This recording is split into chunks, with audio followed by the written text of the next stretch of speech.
Good evening and thank you for joining us. Hundreds of schools across Texas are getting ready to invest in the air that your kids breathe in. That's because they're using federal coronavirus aid to replace aging vents, filters, and AC units. Eyewitness News reporter Matt Houston spoke with one San Antonio superintendent who says it's all about preparing for the next new virus. The CDC says about 36,000 schools in the U.S. need new or upgraded HVAC systems.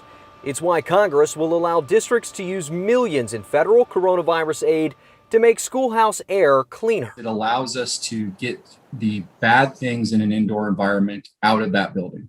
We're bringing in fresh outside air so that we can dilute things like CO2 concentration that comes from people being in a space. Scott Huffmaster with Train Heating and Air Conditioning says older schools were often designed with smaller class sizes in mind, meaning students are breathing out more used air than the HVAC system can counteract with fresh air.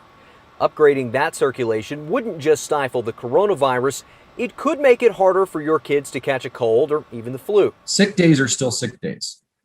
You miss school, that's learning loss happening, and maybe that's in a 1 or 2 day instant versus a 1 year instance like we've dealt with here. Huffmaster says new technology would allow the schools to pump more clean air in during flu season, for example, but schools could also install more efficient systems that save money when the units don't need to work as hard. And essentially what we're doing is we're thinking about, okay, what's the next pandemic look like? Northside ISD Superintendent Brian Wood says they'll use a chunk of the district's $172 million allocation to upgrade circulation.